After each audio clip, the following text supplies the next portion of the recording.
My favorite time to fish is this time of year.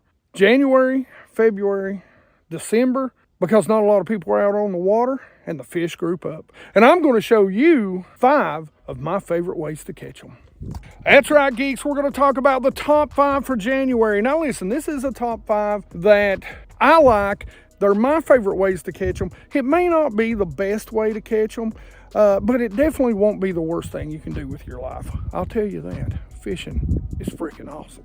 So these are things that you can do from the bank, from the boat, from a kayak, or a bridge. I don't know if you're into that kind of thing. But anyway, let me go over my top 5 favorite ways to find and catch bass when it's cold as... Let's jump right into this. Let's not waste any time. And I'm going to start with my favorite way to catch bass during January. And that is a Damiki rig. Now, a Damiki rig, I rig it up in a lot of different ways. Here's a great one. This is the Rabbit Baits Fox Shot. This is a angler tungsten eclipse head. This is a Damiki armor shad on a Damiki head. And of course, here's another one. This is the forward-facing sonar minnow by Yum with an angler tungsten head. I really like my tungsten this time of year. Doing this, no matter how you rig it up, has caught me a ton of fish. One of the keys to this, depending on how you're fishing it, if you're fishing it vertical, you want that 90-degree line tie. Now we kind of tight line it, so we're casting it out there. I think the 90-degree line tie is a little less important, but as it comes back and gets under your boat or your kayak, it's something you may want to pay attention to. When we talk about Damiki rigging, to me, we have to talk about tight lining because both of those techniques have kind of come together. Tight lining for me, especially for you guys that don't have forward-facing sonar, is a killer way to catch them during the winter time. And you guys that are from the bank, it is also a great way to catch them during the winter time. And it really sets up just like a Damiki rig. So this is, again, my favorite size is an 1/8 ounce head, by the way. You want the fall to be real slow, but basically what you do is you just let it come down and you contour. I've got 2 great videos on this, make sure you go watch them, but you just contour the bottom with it while you're just shaking it on a loop knot. The FF Sonar minnow is one that I like, but my very favorite for this is the Gulp minnows. These things just get crushed for whatever reason. Some of my favorite colors is going to be smelt, and I go in the 4 and 3 inch, the 3 inch being the dominant one, the emerald shiner, and the watermelon pearl. You guys should really try this no matter whether you're on a boat or bank. I'm telling you, it doesn't matter how cold it is.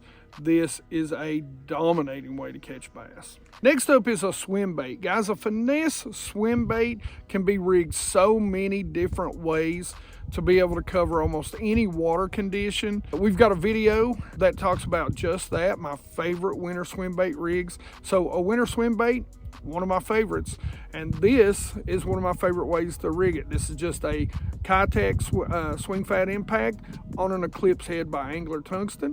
One of my favorites right here, the good old Winnow, and that's actually an Angler Tungsten Ned head because there's so many things you can do with this because it floats. It's such a good bait during the winter time. This is by Destroyer Baits. It's what they call a jar head. A couple different companies make them. I just call them spin heads. And last but not least is a good old underspin. During the winter time, rig a swim bait on an underspin. You are bound to get a bite. Really, this is just another way to rig a swim bait, but it's definitely something that I keep on, and probably 2 different versions on my boat during January, and that's the A-rig. Now, these are the Big Daddy A-rigs, and this is the baby. I love this. You guys don't have to have special equipment to throw this. You can throw it from the bank. You can throw it from a kayak. You can do about anything you want with this, even rigging it weightless, because just the weights of the bait, if you're out there pond fishing or whatever, is going to keep this thing down. Really a cool little setup. And then this is more your standard A-rig. You can throw some heavy stuff, and a lot of times I do. I'll throw some pretty heavy weights all the way up to a 1/2 ounce, depending on how deep I'm fishing it. And I have been known to fish an A-rig to 50, 60 feet down. One of my favorite bites in the world, and it doesn't matter if it's fall, if it's spring, if it's summer, or if it's January in the dead cold of winter, and that is a jerkbait. I love a jerkbait bite. You can cover so much water. It just keeps you active because you're constantly twitching. It helps keep you warm, in my opinion. So it is one of my favorite bites, and these are 3 of my favorite types for winter bass fishing. Number 1, you've got the Rapala Shadow Wrap. This is one of my favorite. I love the Shadow Wrap. I love the Shadow Wrap Deep. If you want to get it down a little bit, this is a slow sink bait. I don't know what it is, but this one seems to get me big bites. Next up is going to be the Mega Bass, the 110. I catch a ton of fish on this.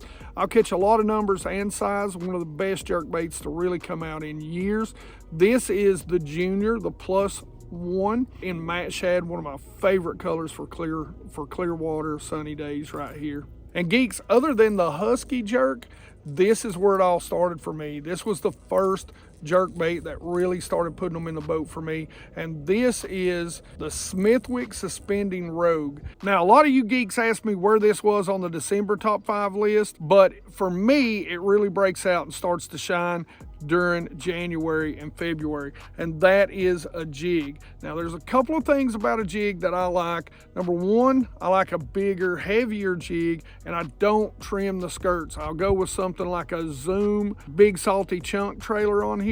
And what I like, and the reason why I don't trim during the winter time, is because I want this thing to lay on the bottom nice and tight, just like a crawl lays on the bottom. Now, if I'm around some smallmouth or some largemouth, I do like some jigs with some living rubber because it really flares out.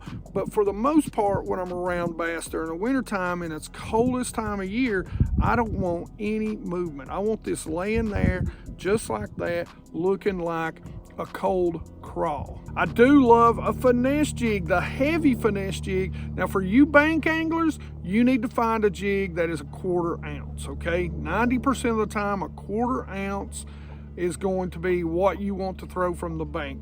But for me, this is a 3/8 or a 1/2 ounce, and a good finesse jig with the Lake Fork snack crawl just hung like a chunk off of it. Man, this is a killer combo right here. These are my 2 favorite jigs overall. These are my go-tos. That's it for our top 5, guys. This is my favorite ways to catch a lot of bass during the coldest months of the year. Make sure you go back and check some of the other ways that I catch them during December too. A lot of that stuff just carries over, and a lot of that stuff is going to carry over into February too. The bass are doing a lot of the same things these 3 months. As always, questions, comments in the comment section below. By the way, tell me what your favorite 5 are for January. Tell me what seems to put your first bass of the year in the boat every single year. Let me know down in the comment section below. Like it if you like it. Don't forget to subscribe. Make sure you ring that bell, 100% Watch Squad, so you can get those notifications and you can watch these videos. I appreciate it, guys. You're helping me live my dream. And as always, you geeks rock.